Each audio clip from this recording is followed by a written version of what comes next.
and I got made fun of a lot for my style because it was just so like robotic, and I was into tricks. But that gave me a validation that I needed at the time. Oh, because yeah. I didn't have Stacey Peralta. Right. Yeah, I didn't have Stacey Peralta tell him. Like I didn't really have many advocates. Well, you're bringing up Stacey Peralta in a way that it's like you think Stacey Peralta gave like. Absolutely. I know you were going to get your confidence. When he put me on the Bones Brigade, like that was a validation to on another level.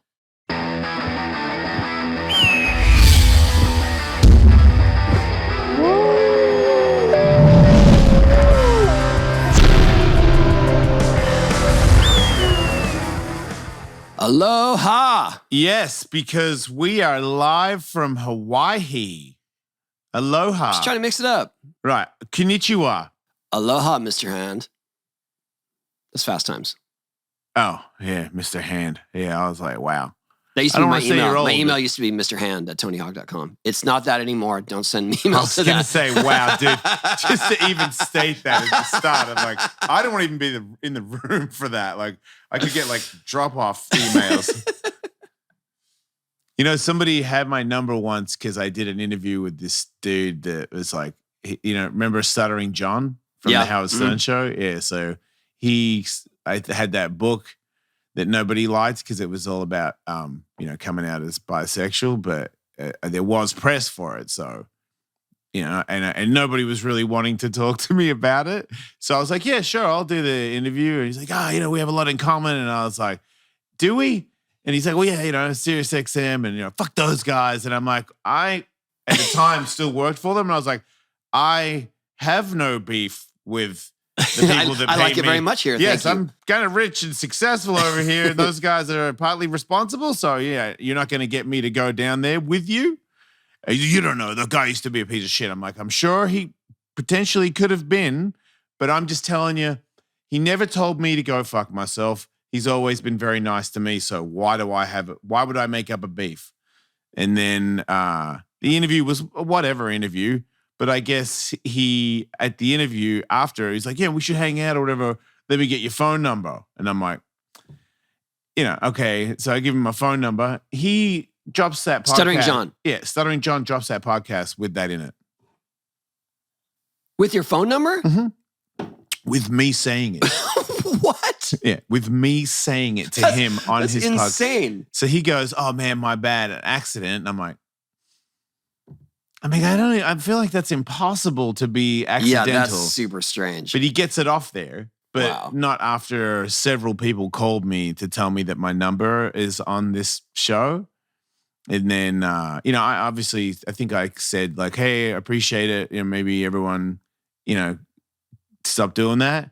But one person would call with the ID block thing. And just want to leave like a creepy message or whenever I answered, he would hang up. My buddy Spam Risk likes to call me a lot.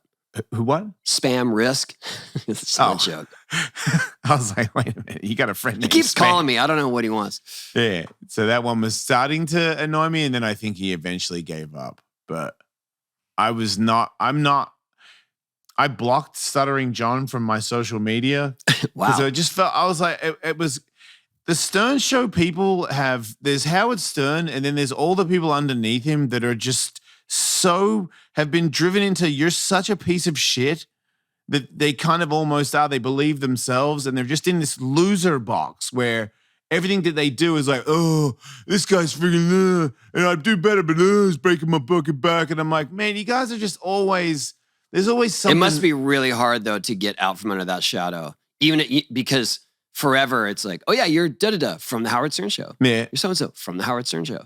Yeah. So I can appreciate that. But I remember when he left, he went to go work for Leno, didn't he? He had a giant job for millions of dollars as a. And I think he went to Leno to do interviews where that was his shtick at Stern. Well, and then he became the voice guy at the start of the show for one of them. Because it was the one thing that Howard hated that other show for doing, apparently. Yeah, just like he stole him. But that guy had a crazy stutter and Howard hired him to just interview people because he couldn't talk. So great. And now he's the announcer for a late night TV show. Like that's how good he fixed that thing. But it still had this, That's what I'm saying. At the start of the interview, it was like, oh, so-and-so in New York and so-and-so, I can tell you some stories about him and so-and-so. And I thought, do you want me to camaraderise with you? I know. And how yeah. because I'm not under Howard Stern's thumb. I never have been. Yep.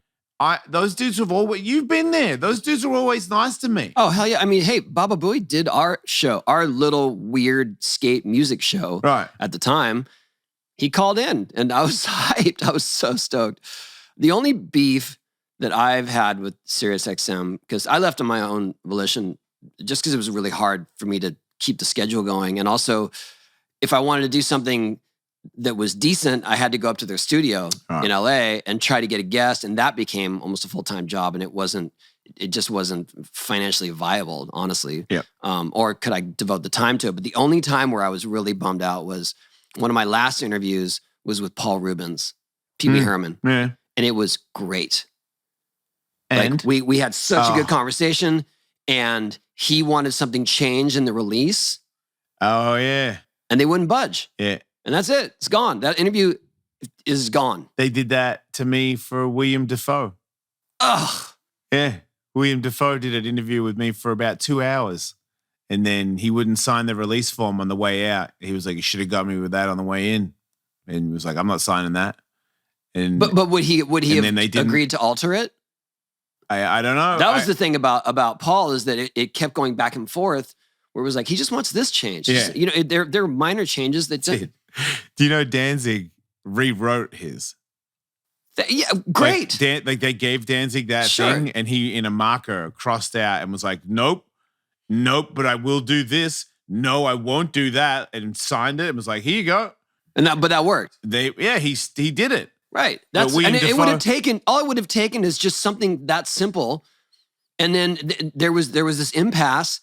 And by the time that it came to like, what are we going to do? Because nobody would make the decision. I was out. Yeah. It was such a bummer. Because my last few interviews were, I had Seth Rogen, Pharrell, and Paul Rubens, Pee Wee Herman. That was like my good guess. Exit. Yeah. And then the other one just didn't go. I was so bummed. Yeah, he would probably do this. He's still we still keep in touch. He sends me the funniest like birthday messages and holiday messages. Well, I don't think William Dafoe would do this. Well, let's just find out. He was nice. He took a photo with me and everything. Because it did air. That was the other thing. It's a live show, so it did air.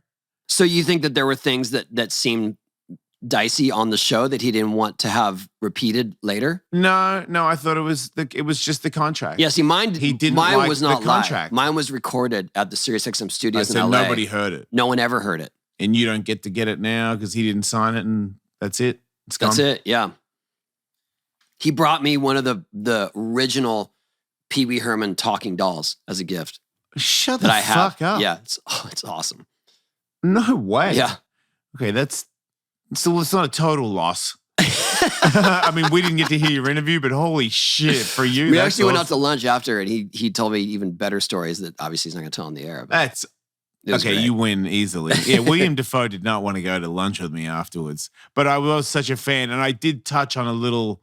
I got him a little touchy with the gay thing because he did. You know, he's in a movie, Boondock Saints, where he's like a homosexual guy that is like kind of not, you know, in a little bit of a in denial thing. And I always used to tell people like if I could explain it, I'd say that I'm very similar to the police officer in Boondock Saints. Oh wow, because I'm not, you know.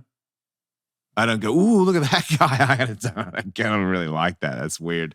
It sounds weird. Like, how can you be partly gay and go, dude, easy on the, like, trying to show me your butt. Like, I'm not into dudes, but I am. But I don't, you know, like, I've never, a dude's You don't wear it on your sleeve. Even if you're not, no one's there, and a guy who's hot walks by, I don't go, oh, wow. Right. I don't. But if you're a girl and you're really pretty, I'm like, don't look. You know, like I'm trying because I want to just go, oh. That's interesting, though. That's an interesting Isn't it? Conflict that you have going on all the time. It's a weird dynamic. That's a weird dynamic in your brain, for sure. But I think it's because the way I was raised. I was kind of raised, I didn't see anybody gay. So I was just super duty. And now this is as gay as I can get. That's the next. That is the title of your next book. Oh, this is as gay as I can Yeah, get. that's it. I should have called the last one that, but yeah, I don't know if I want to put gay in a title for a book sale. Just, dude, I had a New York Times bestseller.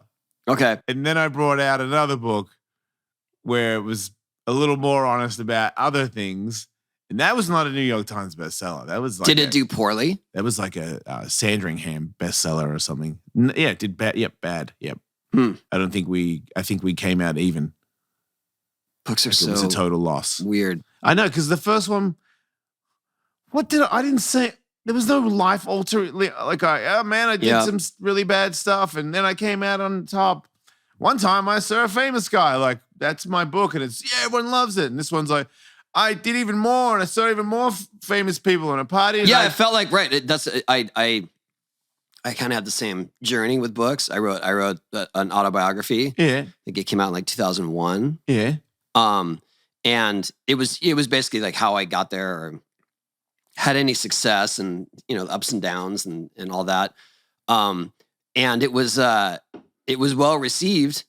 And then later on I did like follow up that was sort of, this is what I've been doing since then, since all of a sudden I have all this crazy success. And that one was like, okay. It was weird though. I didn't know, and I didn't really know what would sell or what would be engaging. So I was putting all these gross stories in it, just stuff that we did, like, because we were bored.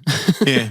And we were teenagers. And so there's all this, it's just kind of like toilet humor in it. Yeah. Which happened. And, I accept it. I have not like I'm disowning it, but it was all that kind of stuff. And if I wrote it today, I feel like there would just be much more meaningful things in there and not just these silly anecdotes. Oh wow! Like you would like to write about. It would be a little more mature, important. But it would definitely be more as interesting, I think. But regardless, I mean, I'm happy I did it. The crazy thing about so Sean Mortimer was helping me write it, and I was just like throwing out stories and ideas, and he was sort of piecing it all together in a. That's what Tully did for me. Yeah, in a chronological way. Yep. And it was getting down to the due date of the book. And I was just going full steam ahead. I was doing trips and I was going this and I was not doing my job, like with getting the book. Yeah. And we went on this family vacation. I remember this is so weird. That was when I was sponsored by Club Med. Oh, sick. I remember that. I remember you had the sticker on your home and I was like, so cool. They wanted to, I have a funny story about that too, but they wanted to do this whole sort of positioning of Club Med, that it's not just a singles, because that's what Club Med was all about. They were like you go to the Caribbean, you're single, and you're at the club, you're at the resort the whole time, and you bone everybody, and hooking up, yeah. And so they tried to sort of rebrand themselves as a family destination, and they went in on this one in Florida where they made it the craziest week, and that was going to be the media that came out from the week. So they wanted me in that week. To party? Just to be there. And with your family or just by yourself? With family, yeah. Oh, okay. So all the family. Everybody? Yeah. So they took care of everybody? Yeah. Multiple rooms? Yeah, including my sister, friends. Yeah. Man, like a family reunion all taken care of? Yeah. Yeah. Fuck, I'd be so pumped on that. And then, and so we went there, and then I took Riley out to go to a local skate park that's nearby, and immediately rolled my ankle worse than ever. Sorry. So just, you know what I mean? Where one of those ones where it keeps going, where you're just like, come on, it's got to break. Come on. It can't go like this it far. Rolls and and then it rolls more and you're like, really? That doesn't seem like it's possible. Yeah, and then it's like, when is it going to break? Yeah. Didn't break.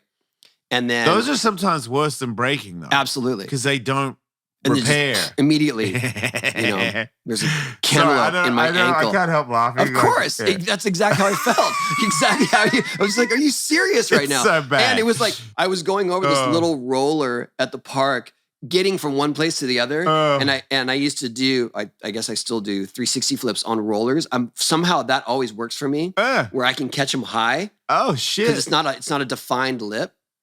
and caught it, thought I caught it, but my foot was off. So when it came down, it was, and then ended up laid up the whole week at Club Med. I can't walk. Yeah, couldn't walk. And just in bed. And that's when I did all the edits for my book. So it kind of worked out? Kind of worked out. Because otherwise you weren't going to get to it? I wasn't the most engaged with my family, but it did work out. All right. Well, look. Is everybody enjoying it? They had a vert ramp at the Club Med just for us. Like it was full on. And you couldn't skate it one time? I could skate it the day that it was the day after so it wasn't the day we arrived. It was the day after our demo. Yeah. And that's when I took Riley to the local skate park. Because he wanted to skate and it just had a vert ramp and he was young then. He was just like, well, couldn't we go skate somewhere else? They had a trapeze class. It was insane. Did you do that? I don't want to do that. No, I think Riley did it, but I guess I would swing in the air. Oh, maybe I just want to grab onto some I did do it. Yeah, I did it. You did? Yeah. I don't want to grab onto some dude's arms. So gay. See what I mean? Wow. Right. I didn't mind that. Right. Well, that's probably because you're okay. Okay. I'm just joking. Are we getting into some deep psychology here? Look, I'm just saying I'd prefer a very strong woman to grab me. I think there was some. I don't remember. I feel like I just grabbed the thing though. I don't even know. Or an ape. Oh, that would be thrilling. That they probably wouldn't miss. To the air. They probably have a better consistency factor. They have a better grip, that's for sure. You probably wouldn't even have to hold on to their forearms. Exactly. They got you. Might pull your shoulders out of your armpits though. Hey everybody, Jason Ellis here and Tony Hawk versus Wolf.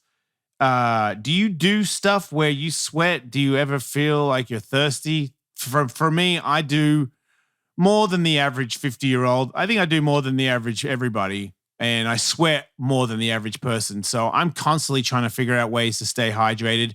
I feel like sometimes I'm sweating on the ramp and my mouth is cotton mouth.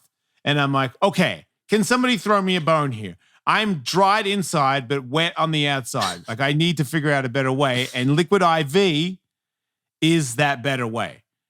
It's super convenient. If you're in a hurry, you need water, you need a container, you rip one of these and you pour it in there and you shake it up and you're on your way. It's very tasty. As a guy that loves sodas and soda pops and doesn't really enjoy like super healthy stuff, these guys have figured out a way to do it all. It's obviously helps you stay hydrated for flu season so you can fight stuff like that. But to me, mainly it's you put it in 16 ounces of water and there's all sorts of really cool flavors: strawberry, watermelon, lemon, lime, all that kind of stuff. You feel like you're just drinking a non-bubble soda. To me, it's like Gatorade, but it doesn't have all the sugar in it. Liquid IV hydrates faster, more efficiently than water alone, contains 5 essential vitamins, more vitamin C than an orange, potassium than a banana, healthier than all the sugary. Everyone knows that. If you don't know, now you do. Sugary drinks, Gatorade, it's bologna sandwich. Get yourself a Liquid IV and get yourself hydrated so you can get your jobs done. Grab your favorite Liquid IV flavors nationwide at Walmart, or you can go and get 25% off when you go to liquidiv.com and use the code WOLF. They don't care about Tony Hawk. That's 25% off everything. That's why it's only a quarter off instead of a third. Okay, champ. It's quarter, but 25% trying is not a quarter. To cuss on behalf of Liquid IV. A quarter is good. Something's That's a big discount. Tony Hawk. 25% off everything you order. You better hydration today using promo code WOLF at liquidiv.com. Hey everybody, Jason Ellis here with Tony Hawk talking about a box of awesome. Sure, I'm awesome. So is Tony Hawk. So is this freaking podcast, quite frankly. But is it a box? No, it is not. And when you get our podcast, does it come with multiple things to cheer your day up? No, just one. Well, I hope it comes with multiple things to cheer your day up, but not actual physical objects. Yeah, these are, okay, that was a better way to put it. These have got a lot of physical objects. There's like a $70 one and it's $45 one, but it's got $70 worth of stuff inside it. And you get new ones. And they come in the mail. And then you just get boxes of awesome. Once you sign up, there's a constant box of awesome on your way to your house. And you never know what you're going to get, but it's going to be a sweet deal. Such a sweet deal that you're going to say to yourself, wow, I can't believe I got this box of awesome for so cheap. But then wait, 20% off on what was already an incredible deal. 1/5. 1/5 off. You're making me cuss. Stop doing math and making me feel dumb. Yes, all right. You know the math of 20%. It's a monthly box, all right? So every 30 days. I know that math. A month is 30 days. Check me out. Sometimes. I don't understand that technical bit of it where it becomes something else too. But anyway, boxofawesome.com. Enter the code HawkWolf at checkout. That's boxofawesome.com, code HawkWolf for 20% off your first box of awesome. And it was already awesome, and now it's 20% off. So it is a ridiculously awesome box. Thank you. Oh, well, so I was going to tell you about Club Med. There was this one woman she was the marketing director of Club Med. She came from France, and she was always, like, any event I was at, she was trailing me. So when I remember at the X Games, the 99 X Games, like the 900 night. She followed me after the event, and when they went to give out awards, handed me a Club Med sweatshirt as I was walking up, like, put this on. And I was like, no, I'm putting that on right now. Wait, Club Med Girl was just following you around, like, yeah, like, and so anytime I do press, she's like, just mention Club Med and rebranding and stuff. Like really forcing it on you. Probably the most sort of invasive PR person that I've ever dealt with, yeah. And how long was she around? Just for one day, or is this a constant thing? So she was there. She was at the Club Med, at obviously the event in Florida, the week. Are you friends with her at this point, or are you like starting to already be irritated by her? It was our business was our relationship was a little bit contentious because it was business, because I just wasn't doing all the things she wanted me to do all the time. And then when I said that 99 was going to be my last year competing, at the next, there was some event. It was, I think she came to California or something, because I was still officially on Club Med. And she said, we can't work with you anymore. And I was like, why? She said, well, because you're not going to be in the X Games. I said, but I'm doing a lot of other stuff that I feel like will have further reach. Yeah. We're starting this whole tour, Boom Boom Huck Jam. Yeah. I could have Club Med on my helmet during that. It's on TV. I'm doing TV commercials. She's like, yeah, but you're not in the X Games. Like our deal's over. She wanted to say that. Like I could tell in her head that was the only thing that's the only marketing that mattered. That's the only event that reached any kids or families or whatever. And I was it's so stupid. Right. But I mean, in but our conversations were to the point where it was like, well, the sticker has to be at least 2 inches high, and it has to be like, we were down to those details. Yeah. It was like, oh my God. It was tricky. I can. I had a TV show a long time ago, Wild World of Spike, which was like we did the pilot, and I was like, that's the dumbest show ever. That's never getting picked up. So then 13 episodes later, I've got sponsors. I was still skating. I was sponsored by DC, and I got it written in my contract that I could still wear my skateboard shit. And there was a lady that was just hired to stop. I was sponsored by Zions, an energy drink that the UFC owned. Some stupid shit. I don't even think I got a can of it. They just gave me T-shirts. But they paid me a lot of money, and they paid my friend Kit Cope. So Kit Cope and myself both had Zions shit on all the time, and I would wear DC belt buckles and like little ones to like sneak it in there, not like big ones. So they're like, okay, action, fly. Like we're doing some stunt outside, and it's like action, and then some lady goes, wait a minute. Because I've got my T-shirt tucked in so you can see the DC belt buckle. I remember you doing that. Let's just put it this way. You were not being sly with that. No. I mean, it's a giant freaking shiny DC. Yeah. It's pretty fucking, the thing's like blinging out of my pants. So they're like, action. And I'm like, you know what I mean? And she goes, stop. And I'm like, oh, fuck. And she comes over and she's like, look, you can't do that. I'm like, that's my style. That's how I stand. You're trying to sell me, like, if you don't want my style, would you get somebody else? Like, I'm already swinging heavy dicks in this. We're up to like the 8th episode. I'm like, I don't fucking need any of you. You need me. Like, because I really didn't know. I was like, this is such a mistake, this show. I can't believe anyone's listening. I don't think they were. But it was a constant battle, and it would make me sour for the day. Like, we'd have our little coffee and donuts, and then the lady would be like, are you going to try and wear that today? And I was like, yeah, I was thinking about it. Her whole thing was just branding? Yeah. Oh. Any logo, she would watch for it. So we would always have sneaky ones. Like the chain was the one that I always got away with. So like, you can't wear that. And I'm like, I would borrow Colin's DC chain that was all iced out. Yeah. I'm like, it's my fucking jewelry. Who is this chick? And they're like, okay, you can wear that one. I was like, fuck you. I remember going through those all the time with doing any TV appearances or commercials and stuff. And then they'd be like, well, can we clear that? Can we clear that? Yeah. And I just say, well, obviously they're my sponsors. I'm sure with a phone call, we can clear it. But a lot of times they didn't want to go through it. So they do this thing called Greeking out. They ever Greek out your logos? Oh yeah, they blur it, yeah. Not blur it. They would put tape, like black tape, kind of just in random spots. They haven't just fuck the logo. They call it Greeking it out because it just looks like some Greek character by the time they're done. I used to get that all the time.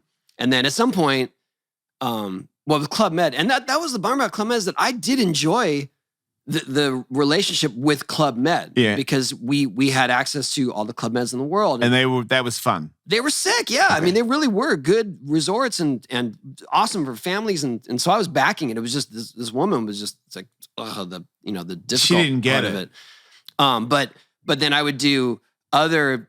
I remember going to this one commercial where I just put my gear on, and it was the same gear that I had worn at the last X Games, probably the week before. Yeah. And as soon as I walked out, they're just like, we can't, Hot Wheels and Club Med and Fury and Birdhouse, and it was, I didn't realize what was happening behind the scenes. I just saw that there was all this conversation happening. Yeah.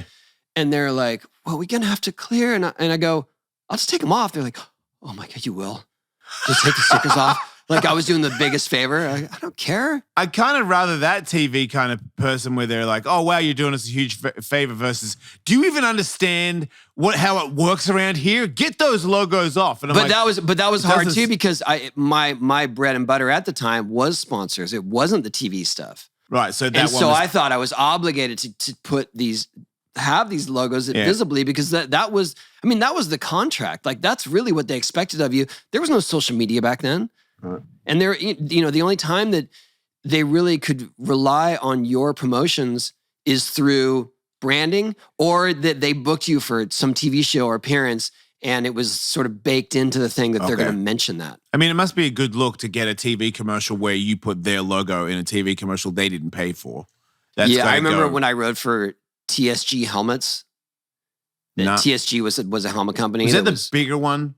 No, that was Rector. That was a bad sucked. idea. I hated when you did that. I got a story about that bummed too. Me out. Me and Omar and who else were there? I was like, what are you doing? There were three of us that were committed to it. Yeah.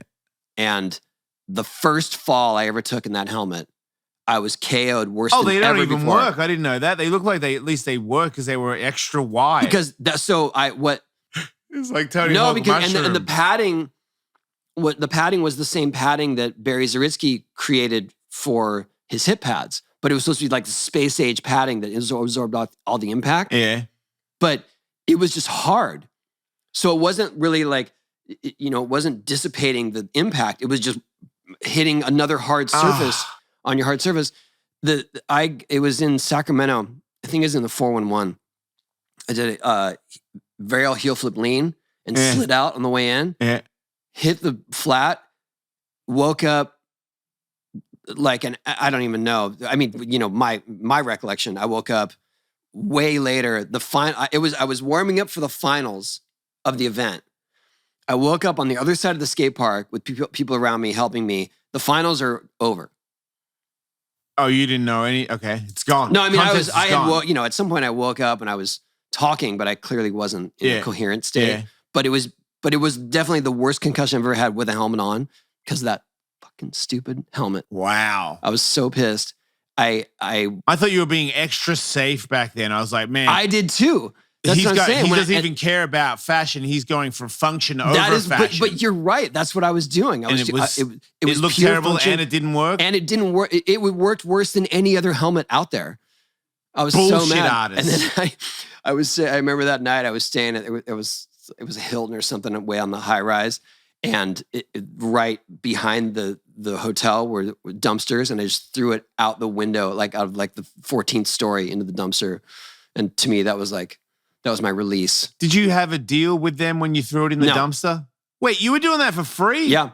What the fuck? Because I thought it was the safest thing. That's the dumbest thing I've ever heard you tell me. I thought it was the safest option. This is the dumbest story I've ever heard him tell me. What, trying to protect my head? You had a giant mushroom on your head. You look like a fucking dumbass. You look like a fucking totem pole. I will admit that. I own that for sure. Board at one point, but here's the thing. Shroom helmet, I was like, man, you are bumming me out. I'll tell you this. I was the guinea pig for that, and when I gave up on it because I got KO'd, everyone else dropped them. Yeah, they're just like, no. So you couldn't tell when you had it on that it just wasn't. You thought, man, this space age shit seems really stiff. Well, because people would make fun of me to my face. I mean, this was skateboarding in the late 80s, early 90s. Yeah. No one's holding back. Yeah. Right? The hell's, where you got a bullet on your head? I don't think I said it to your face, but I was making fun of you for sure. Yeah. I'm like, you see fucking asshole on the ramp today? Everyone's like, I know, right? I'm like, dude, it's like a fucking spinning mushroom out here. I don't know what's going on.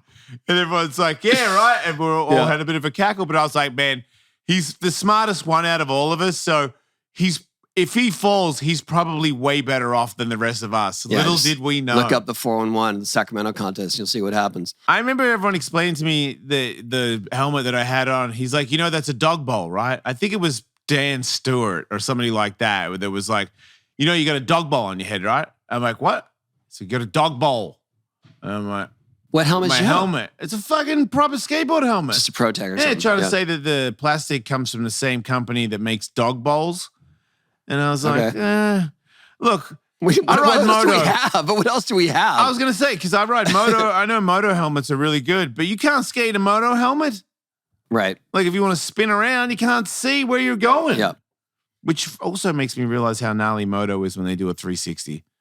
You have to get your head to look, I just realized. I just saw that one recently of Deegan, the first one.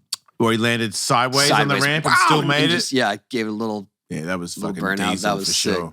So what I was telling you is so when I got on TSG, that was the first time I was ever paid by a helmet company. Okay. Oh. And their helmets were as good as you could get at the time. Okay. Like this is mid 90s, maybe late 90s. And I think I got a Hot Wheels commercial, and I didn't have any stickers on the helmet, but the TSG logo was just on the helmet by default. Yeah. And they got it cleared because it was easy. Yeah. Jeff Kendall was like the team manager of TSG. Sweet. So they just called him up. He got it. And then I'll never forget this email I got from him. It's like, dude, you've been on the team a month and we have a national commercial. Like, this is insane. So it's good. Thumbs up. They were happy. Yeah, they were very happy. If you have a lot of tattoos and you do movie stuff, you have to, just a little note, if they ask, you have to get everybody that tattooed you to sign off on their art. That's from the Hangover, huh? Yeah, from the Tyson thing. Yeah. So now you say, who did you tattoos? One guy. And I've got his number right here. One guy did all of them. All of them. Because the first time when I told the truth, I was calling people that I hadn't talked to for like fucking 15 years. I'm like, I don't even know if this is their number anymore. This dude was in the bar, I think.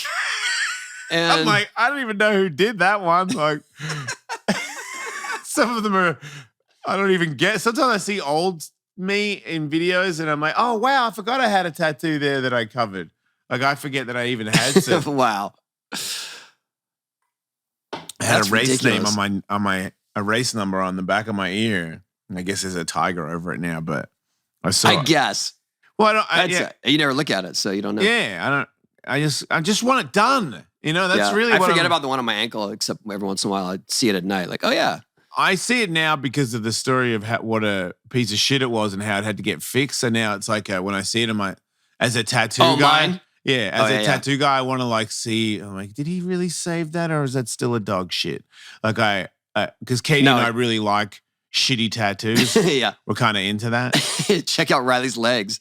He's got shit ones everywhere. Well, Wait, the ones he does he himself? was his own easel, yeah. So Dude, when he was learning how to do it. Twitch does that too. I've got Pride tattooed on my leg and the eye is a doobie, and it's a really bad doobie. Yeah. And Twitch has gay on his leg. So when we put our legs together, we make gay pride. Wow. Yeah. It's like your Tenacious D I did moment. his gay and he did my pride. And I've done like 5 tattoos. I'm not a steady hand. I have no. Wait, what happened to? What was the tattoo that we gave you when we did our serious show? It was backflip bitch or something like that. Yeah. Is that still there? No, I covered that. Yeah, I got rid of that one. Yeah, certain things just got to go. Or I'm like, we don't need this. We don't need to be a part of this anymore. And I'll never forget the parts that I remember of that. That's like one of those rock bottom moments where I'm just like, dude, what? Just stop. Like, what is your deal? You know? Yeah, that was a bad night. Yeah. I regret that, but I also don't regret it because it was one of those ones where I was like, okay. And I remember, did I drink again? And did I act stupid? Yeah. But was it a beginning? Is it one of those big steps where I no longer was like, get out of the way, because you know what that guy does now. Like, you know his potential. Right. So it would have to be some real caught off guard moment where someone's like, come on, man, we're doing shots. And I'm like, I don't really do shots anymore. But come on. I'm like, and then I've gone, I'm not going to lie, I've gone back down that road. But that honestly was as bad as after that one, I never was just like, out cold, pissing my pants, like just got like. Do you remember the bachelor party in Vegas? When you fell asleep. Yeah, and growled at everybody. I don't know that I did that. I just heard everybody telling me that. I'm like, why would these guys leave me? They're like, we tried to get you to go. You were like, no. You said to me, you said, if you wake me up again, I'm gonna kick your ass. And I was like, all right, we're leaving, guys. We're out of here. Yeah, that's fair. Wow. Yeah, that feeling, the brain and the guilt and the. But I remember you calling me. It's not worth it. Because that was back when I had access to the jet. So we had a crew. We had the Activision jet. We flew to Vegas for a ridiculous party. And then we flew back the next day and you wouldn't wake up. I was up all night. I was in the bowling alley, like rolling chicken wings down the fucking aisle, talking to myself. Oh yeah, we all stayed in the suite at the Hard Rock with the bowling alley. Yeah, I slept behind the bar in the bowling alley because I remember pouring a drink and I fell over and couldn't get back up. Yeah. So with the empty drink and the bottle asleep, I remember went. someone throwing all the cocktail napkins on you and they're like, he needs a blanket. Yes. And then you're just covered in cocktail napkins. I deserved so it. dumb. Yeah. But when we finally got to the airport, you called me and you're like, you did not just leave me. You didn't leave me. And I was like, dude, I tried to wake you up and you threatened me. So we left. It's making me feel so. I don't know why you're my friend. I'm such a terrible person. It's such an irresponsible, terrible move. It was like you're weak, and I'm like, fuck that. I'm getting tattoos and blacking out and getting angry at everybody. Like, what are you doing, dude? You're ruining everything. But you didn't. That was the thing. It was just more like, well, he's gonna have to. Like, you had to deal with it. We left you. You had to figure out how to get home. Yeah, my wife at the time was a little less flexible as my new wife, and I was in big trouble for a long time. Like, I wasn't. That's one of those. She was one of those people where you don't get to apologize and move on with your life. You need to be punished for like a long period of time. You're a bad boy. That was back when I was a bad boy and I could be a bad boy. I still flinch on that one sometimes. I'm like, am I in trouble? My wife's like, what are you, fucking 12? No, shut up. And I'm like, oh yeah. Who was it? Someone, do you remember when someone was bowling? And we probably don't remember a whole lot, but someone was bowling and so this room they were talking about it was the big room at the Hard Rock in Vegas. They had a bowling alley. It was the sickest room they had. It was crazy. And there was a chandelier hanging above the bowling alley. Yeah, I know. I was there for that. And I don't know who. Was it Jared? Yeah, it might have been I think Jared. it was one of those innocent bystanders that doesn't usually do stupid shit. And he went to throw the ball, got stuck in his fingers, and it went up. And the chandelier's like this, and just went through the chandelier, and then bounced down and it was like, how could that have happened of all the things? Well, the crazy thing is I reckon that probably happened to them like once a week. I don't know. That seemed like a really big fluke. It just seemed like that room is for people that get so blacked out and hammered. For you. Look, at the time, I'm so spoiled now that I've seen a lot of really cool rooms and stuff. But at that time, I don't think I'd ever seen a hotel room with a bowling alley in it. No, me neither. This giant jacuzzi just in the living room, just a giant one in the living room. And I'm like, you could party so hard in this room that it would be ridiculous not to party so hard in this room. Yeah. Like, it's such a weird, now if I had that room, like I got a house for my birthday. My wife rented a giant house. That house was insane. And I just sat in the backyard smoking joints, like burning around in the little buzzy. Like we're going so I didn't. Yeah, but you enjoyed it. Yeah, I did, but in a different way. Right. Like I didn't, you know what I mean? I got up early and enjoyed the morning sun or whatever. Like I had breakfast. Like it's just not the same, dude. Like I never saw you didn't threaten to kick someone's ass and then get left behind. I would have beat myself up if I was still the way I was back then. Yeah. And single I would have been too. Wow. Yeah, that guy's a monster. I'm glad I took care of that guy. I'm so glad that I lived long enough to not be him. Because that was fun. But I don't think he lives long. Yeah, because it seems like everybody else that did that and that didn't stop aren't here. Aren't here or real messy. Are problematic. Here. Yeah. Yeah. Wow. I honestly think that it's got a lot to do with people like you. Like you're a big influence on me and you did a lot of things in skateboarding and lived another side of life where every now and then I'd brush up on it and be like, oh, hey, this ain't so bad. Like, you don't have to fucking black out and punch somebody. Right. These guys are like kind of enjoying themselves and they're doing it in a different fashion. I might start adopting some of these habits. Like I swear you were one of those people where I was like, yeah, just a dinner where you don't black out and fucking trash the place. That seems like just a dinner. Yeah. I've definitely learned to enjoy the ride a lot more in the last, say, like 8 to 10 years. I feel like you've loosened up. Yeah, it's just way more fun and it's not so much pressure and it's not, I don't know. I think I'm just, that's probably what it is. I've let go of a lot of my own insecurities. Right. I think that's helped us get I feel like, we don't prep, we just talk.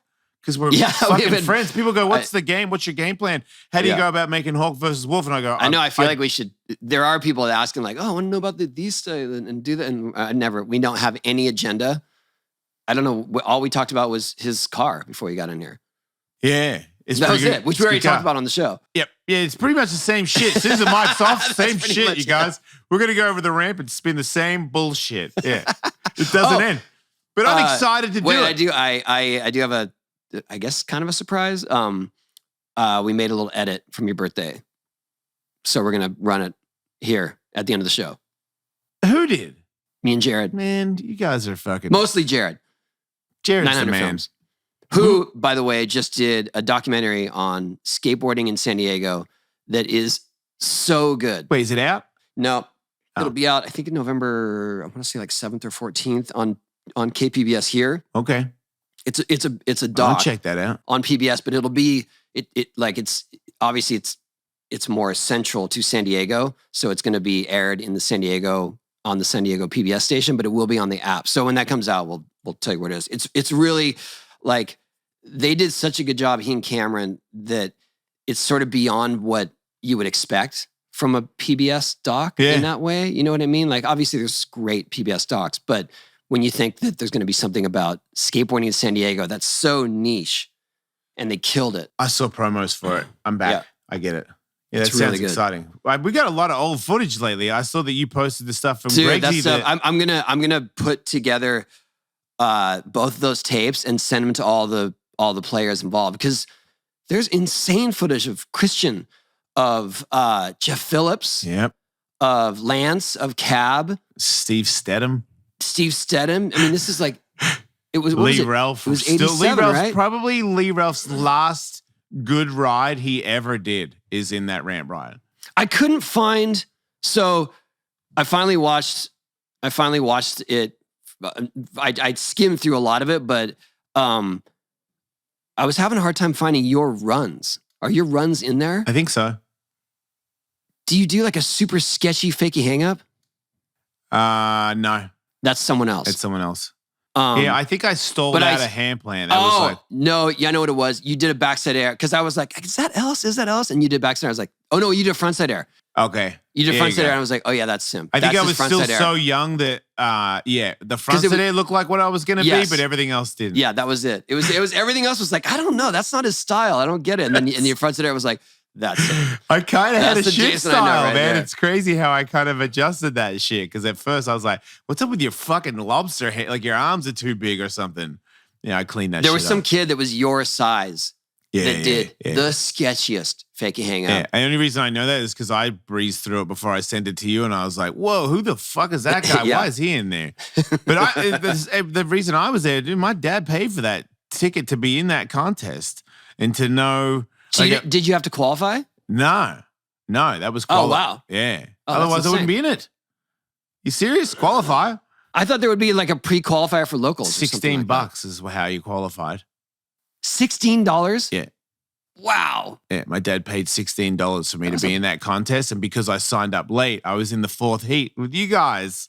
And I was just like, fuck off. I don't give a fuck about my ride. Like I was just like, oh my God, he's right there. Oh my God, so he's right there. It was me, Cab, Sergi, Lee Ralph?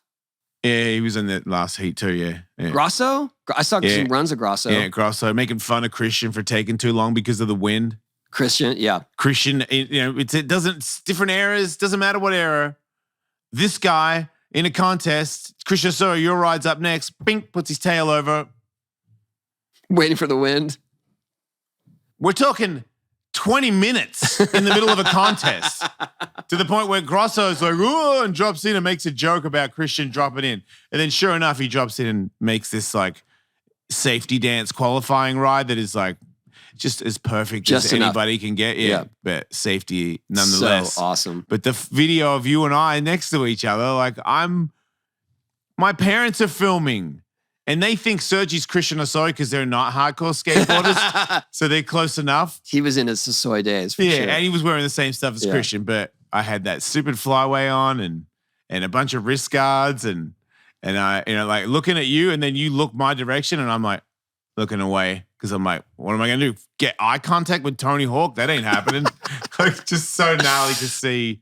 You got video proof of We're going to have to pull those runs. I'm having a Christmas present on the fucking deck of the ramp, and and so somebody's awesome. filming. And I love that that's your memory of it because I feel like if I had been in that position, I was in that position, in fact, and I was just like, I got to stay on. I got to do things. Right. Like, there was no way I was just like, holy shit, Eddie O'Gara and it's Eric Grisham and Dave Andrew. No, you were in. Woo! I think you looked and was like, fuck, they let anybody up here, huh? That's crazy. Good luck, kid. Like I wasn't. I'm saying if I was in your position, my attitude wasn't like that. My attitude was just like, oh, cool. There's local skaters in the event, which there should be. Yep. Yeah, I took that. Look, we were all. I thought it was like you were like a sniper, like a shark. So the way you skated and the way you won contests and the way you picked apart everybody else. I know you're not like that, and you weren't thinking that. But to me, in awe of your abilities, I was like, this guy's just like, this guy's, I fucking burn that guy. This guy's a fucking pot. Because that's how I would have thought if I was as good as you. I definitely had a strategy to my runs, but it wasn't like I was basing what I was going to do off of what everyone else was doing. No, I know, but it was your ability. Like even like whenever you did a hard trick, your nose would flare a little bit because you were straining to do the trick. But most of the time you weren't. And I was like, he's just fucking cruising around doing this shit that none of us can do.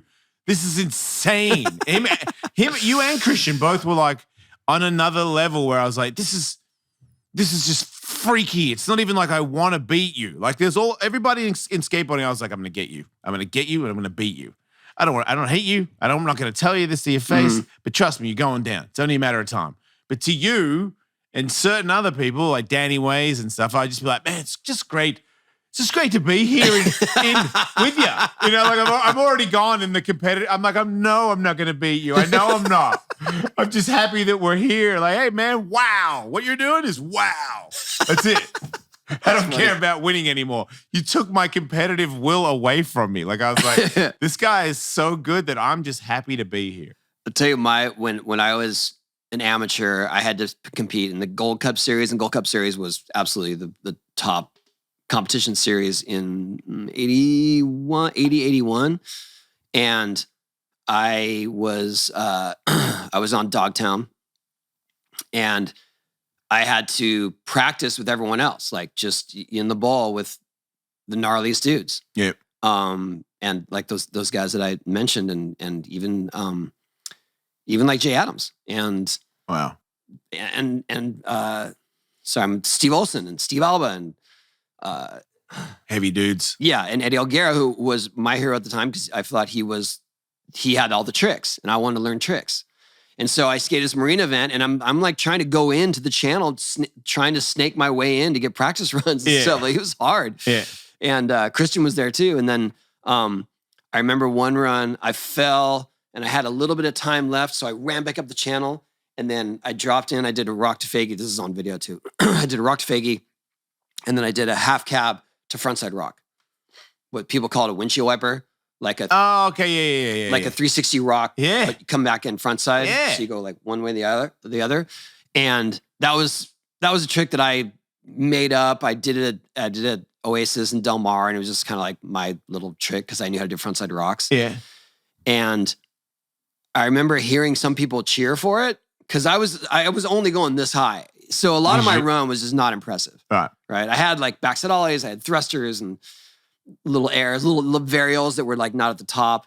So not a lot of people were noticing my tricks. Yeah. But I did that one, and I remember hearing kind of a, whoa, that was crazy. Yeah. And then Marina Del Rey had these little brown bowls that were probably 4 or 5 feet deep. And after my event, I was skating by the brown bowl, and I saw Eddie Alguera trying my trick in the brown bowl. Oh my God. I flipped out. Did he see you? No. Oh. I saw him going up like fake, and I was just like, is he? He instantaneously started trying it. Yeah. And for sure, he had it. Like, he could have learned it immediately. I learned frontside rocks watching him. I know, but you don't want to fuck with me on that. That my ego would have just gone boom. I'd be like, oh my God. I think that it just gave me, I was always, like I said, really insecure, and I got made fun of a lot for my style because it was just so like robotic, and I was into tricks. But that gave me a validation that I needed at the time. Oh, because I didn't have Stacey Peralta. Right. Yeah, I didn't have Stacey Peralta tell him. Like I didn't really have many advocates. But you're bringing up Stacey Peralta in a way that it's like you think Stacey Peralta gave like. Absolutely. I know you were going to get your confidence. When he put me on the Bones Brigade, like that was a validation to on another level. So right before he said, "Hey, do you want to ride for us?" You had a lot more low self-esteem at that point. I was scrappy. Like I wasn't afraid to try. Yeah. So I was going to all the events. One of the better guys already, right? No, I didn't make the finals for the amateur. I was an amateur. Gold Cup Series. So I was just skating the amateur event. And you didn't make the finals, and he sponsored you? It was like maybe 6 months later, almost a year later. Do you think he knew you were good before you did? I think he saw that I was never, he told me this, he saw that I was never satisfied with my performance. And so I was always going to do better, even if I did pretty well. He said I was always walking out of the bowl angry. Yeah. And that's what he saw. He's like, I want that kid that is always going to have the fire. Fuck. So for sure, he saw that in me before I did. Yeah. And all I was trying to do was just prove myself all the time. Just like, do the thing. But anyway, that's what I'm just saying, because when I saw Eddie try that, I was like, someone's paying attention. The one guy I care that pays attention at this point is paying attention. Didn't you tell SiriusXM that they should give me a radio show because I'd do good at radio? Yeah. I don't know if you can zoom in on that right now, but this guy. So you Stacey Peralta'd me. You realize that? Well, when we did our show, so when the radio show started around the time when we were doing Gigantic Skate Park Tour. Yeah, at the end of it, kind of. At the end of it, right. And they said, what do you want the show to be? And I said, well, whatever it is, I want Jason Ellis to be my co-host because he is one of the funniest dudes I've ever met and can do radio. Well, can do, like you were doing announcing stuff. Like he's an MC. Right. So I was like, he can talk on a mic and he's one of the funniest dudes and we connect with skateboarding and I just think it'd be funny. So that was it. But I knew after maybe the first month or two of shows, I just knew that they were going to offer you a show.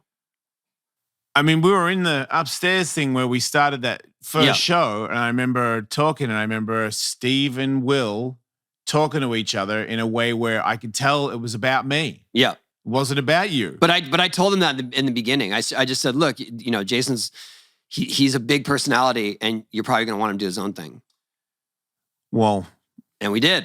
I mean, here we are. For that to work out that way and for that I'm so glad I did that work and put in that, some people, you're really just going to leave skateboarding and go to Hollywood? And I'm like, this isn't a little opportunity. You're talking about a guy that was like, man, I guess after skateboarding, I'll ask somebody like maybe Ken will let me pack boxes in the warehouse. I'm not joking. That's really what I thought I was. Would you let me do that? And if I proved myself, maybe you could let me be a team manager if I got sober or something. I don't know. That's as far as I could see my career going. And now I'm on this other trajectory where sky's the limit, and everyone's like, whoa, check you out. And then I obviously got my life a little more together. And so the old skateboard me that was a bit of a train wreck. Oh, yeah. Well, that counts for a lot too. I mean, we're 17 years on from that. Yeah. From SiriusXM. But same, like I got my priorities in order in the last, 10 years or so and have had way more success. Right. And so there you go. Get your shit in order. Yeah. And you can tell too, because I could always tell, I was like, you'd be better if you got your shit together. And then one day it just sort of clicked where I was like, wait, you could be better, but you're not interested in taking that? Like, what are you talking about? Yeah, I think be better. I think that I wasn't doing it because I thought it'd be more successful business-wise. I just wanted to have fun more. Yeah. To really enjoy the ride instead of always being like, ah. I will say I'm very fortunate to be successful in radio to get enough money to go, well, that's not the problem. I got enough. I thought if I was famous and I had a lot of money then I would be happy finally. Right. I would have achieved it all. And then I think at one Ellis Mania where I was making a lot of money and everybody knew me and I was not happy. Yep. And I was like, okay, something else is up. And then I met other Benji Madden and Joel Madden who had a therapist that said change his life. There's no way I would have fucking listened to anybody else. But I considered it. And then my wife now, Katie, was like, you know what? If you don't go, I'm probably out of here. And I was like, okay, now it's on. And then I'm glad she said that. Yeah, well, but also it's just more that you're afraid to face yourself. It's not. Wow. It's not because you're too strong. It's just because you don't want to face the facts. Right. Because it's hard. There was a good, year of just like, wow. So let me get this straight. It's entirely my fault. Everything. Yeah. I feel like that was kind of like my, introductory to like, hey man, you've made a lot of mistakes, but you can get past it. You can be a better person. It's not over, but you've got to recognize that you're a piece of shit a couple of times there. Like, and you still are trying to run that and you need to cut him out. Like, yeah, you've had a good run. You've got your excuses from your childhood, but at this point, it's now up to you. You're an adult. You can, whatever my hangups are, fucking tend to them. Like if you, one of the best things that the therapist said to me was, "Look, we all come out of childhood damaged. No one has a perfect run. Right? Yes, there is more trauma than others, but everyone's trying to sort that out. So it's on you. You can't keep blaming that." Right. So everybody should probably have a talk to a therapist, not just the people that think they've got a problem. Yes. Right. And it's a weird thing to I know, think it's weird. Some people think that it's a weak thing to do. Yeah. That it's yes. I just feel like life is so precious and it's so short. Like I have my 24-year-old brother died, like just being gone like that. And he was healthy. And it told me like, you can't, I don't want to die without turning over all the rocks, all the stones. Like I want to see, what potential do I have to be, and it's all for good. I don't want to be like, in 10 years from now, I want to be the most evil man alive. Like, no, I want to be like, how can I help people? And when I go, my last thoughts are like, well, fucking, I wasn't bad for being around. Like I made my thing and hey, good, cool. That was awesome. Legacy. Yeah. What's your legacy?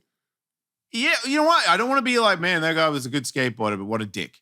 I'm like, come on, man. Because in the end, when you get older, you realize you're amazing at skateboarding, but I don't fucking care. Like Bucky's good. Jimmy Wilkins is insane. I don't fucking care. Like he's a nice guy. That means more to me than how he skates. And when you get older, those things are more, you get wiser. Well, also, but that's another thing is if you're really good at something and your approach is careless and you're a jerk, it doesn't matter. People don't want to work with you. You just get buried, and your skill level won't outshine that. Wow. Right? Yeah. Do you really believe that? Yeah, for sure. You think that some people get away with being super good at stuff and don't come down to earth with the rest of us? Like what do you mean they get away with it? Like, do you think that Prince was like a people person before he passed away? No, like he was an understanding man, or he wasn't. Do you think he was kind of a dick to people? Like, was he not a dick to people? I got told if you looked at him in the eyes, you were fired. Wow. Well, I don't know. Maybe there's some that break the mold. Then I don't know. I'm just saying some people maybe don't come down to face it. Sure. Yeah, but I feel like. Well, but then again, you could just say, there are certain things that afford you these opportunities. And it's like you get all these opportunities because you are known to be good to work with. Okay. Or you're reliable. Yep. Right? Yeah. Someone like Prince, sure, he has such a gigantic fan base that he can not show up to an event and still get invited to another event. Yeah. I get that if you're on some atmospheric level of that. But if you're not and you don't show up, you won't get invited. And this is not. You're not worth the hassle, right? Maybe you're worth the hassle if you're Prince or Metallica or somebody. Or Axl Rose in his prime, where he used to purposely show up like 3 hours late or whatever. I always used to think that was such a weird, like when they were Metallica and Guns N' Roses on the same thing, and he showed up 4 hours late. Metallica's shitting on Guns N' Roses, and I'm thinking, it's show usually starts around 7. We go on stage around 9. I guess it's cool to look back on, but I don't. How do you win fans with that? Like but his legacy is mixed for sure. Yeah, I was a big Guns N' Roses fan, but I know all those stories, and it's like it's a bummer. Did you ever think that they were funny? They were amusing to know that he was doing stuff like that?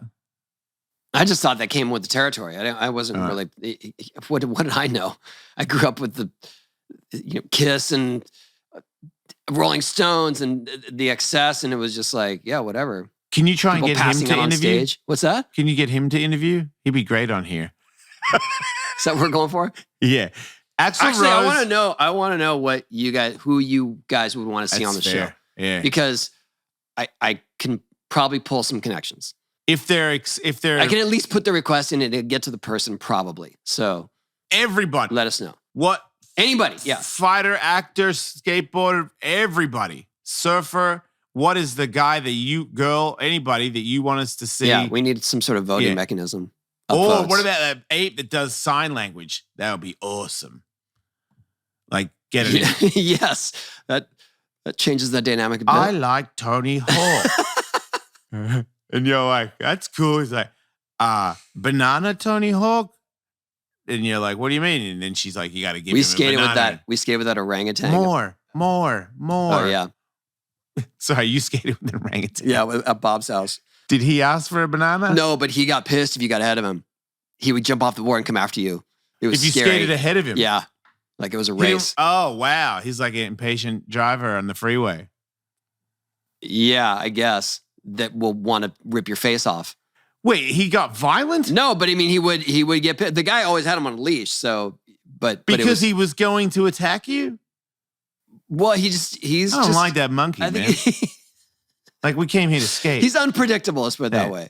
But he can skate. So, yeah, it's cool. I was going to tell you something. That was all heavy stuff, but I have a funny story. Oh, we went to New York. Yeah. My wife and I went to New York last week. Oh, recent. This is a new one. Yeah. Juicy. It was pretty sick. Yeah. And we tried.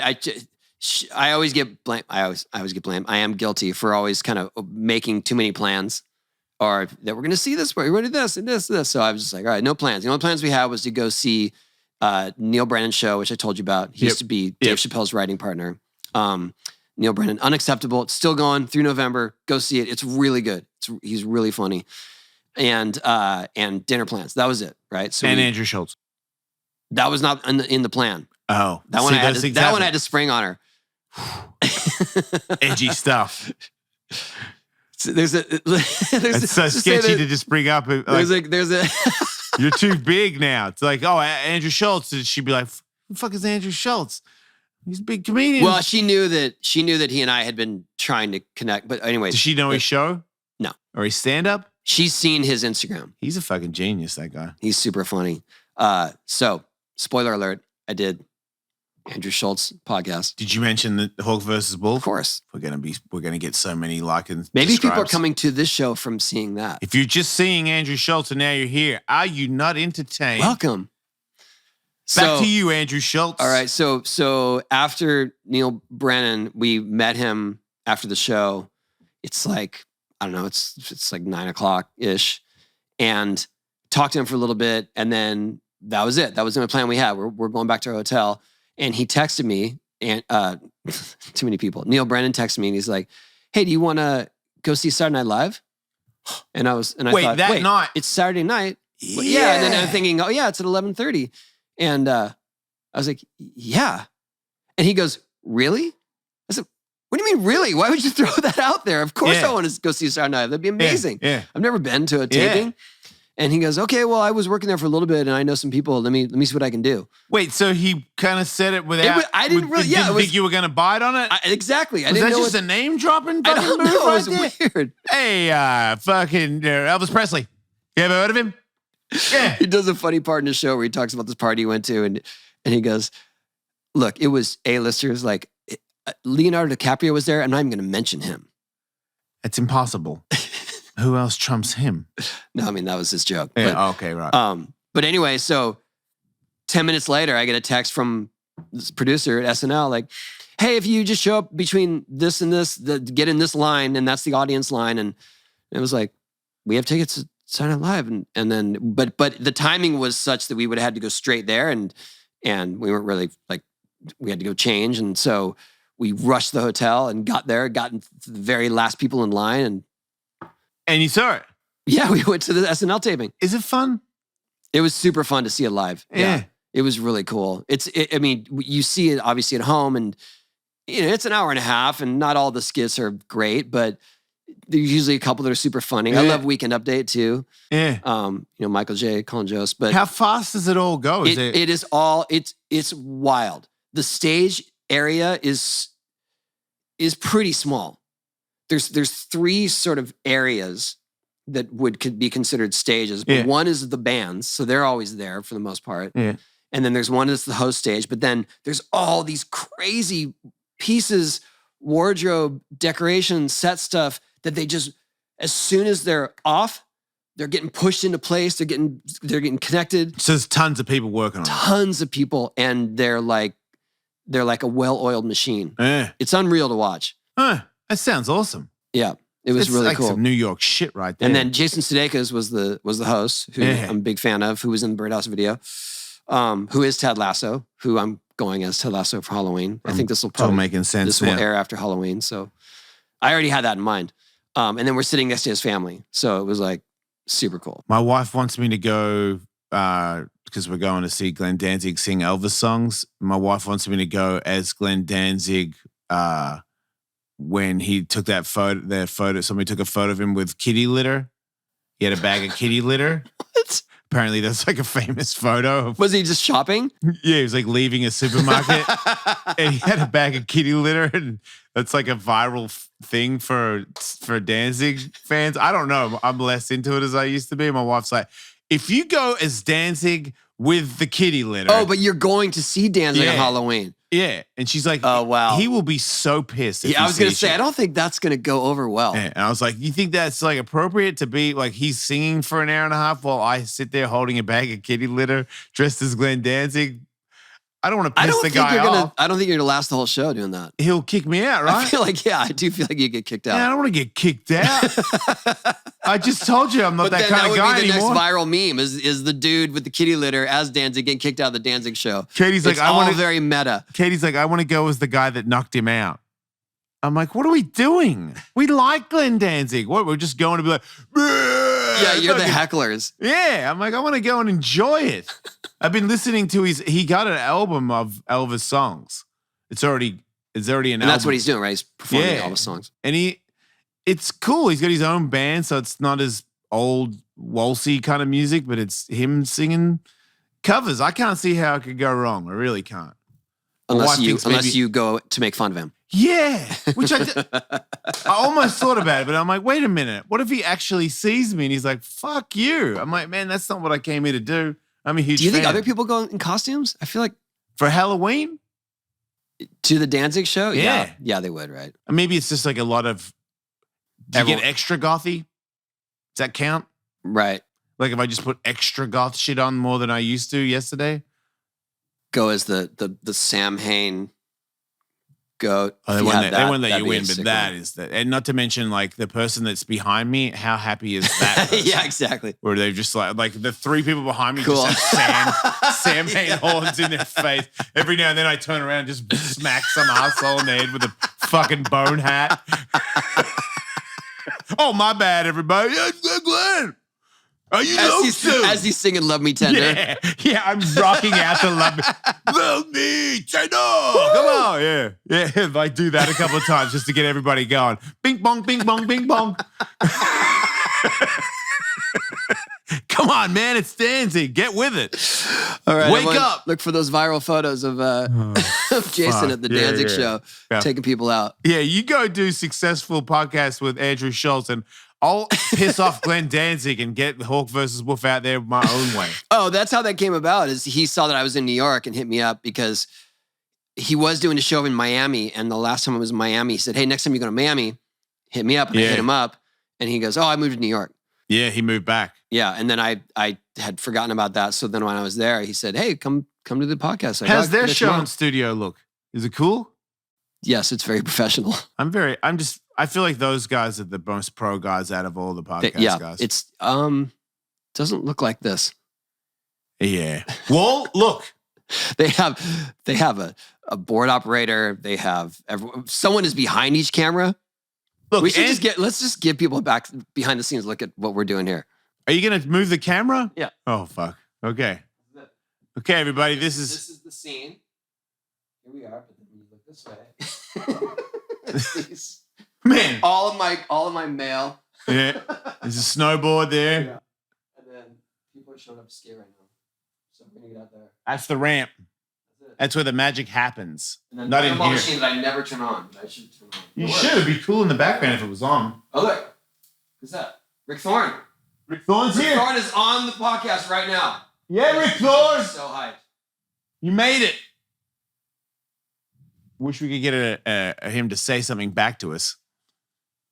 But yeah, that's Rick Thorne, everybody, out on the ramp. Oh, now Tony's going hard. Oh, we're going to get him to actually say shit. We're going to get a reaction. Is that Bucky? I'm so bored. Rick Thorne waved, and they're saying come out. They're telling us to come out. What is that on the end, though? It's Bucky Lassick. Oh, and Chris Digital. There you go. They're on the podcast. All right, we're going. We got to go. Yeah. We got to go skate. Sometimes we do podcasts, and sometimes we skate. And when everybody's skating, I just want to say how happy I am to not be working at Satellite. My life Like, we're going to do some shows and then we're going to skate with my friends. That's my job. This is my fucking job. Thank you for letting me go. This is so excellent.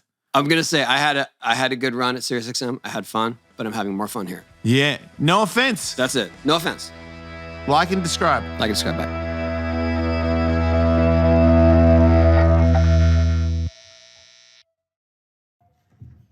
Go, Shorty. Do I look older? Not yet, but the night is young. Hello. Are you taking a picture? Oh, say happy birthday. Oh, say happy birthday? To who? Jason Ellis? Yeah. Oh, man, that's the last thing he needed was another birthday. What are we at, 60, 70? Well, what's his age? 50. This is 50? You know he's foreign, right? He's not that old. What? Jason Ellis, you scumbag. We love you, dude. 50 years. Who would have ever thought? But we're here, and we love you. Happy birthday, Jason. Happy 50th, you old man. Happy birthday. What up? Happy birthday. Happy birthday, Ellis. Hell yeah. 50, you made it! Yeah! See you 540 and 50 today. Birthday, Jason. 50. Never thought you'd make it.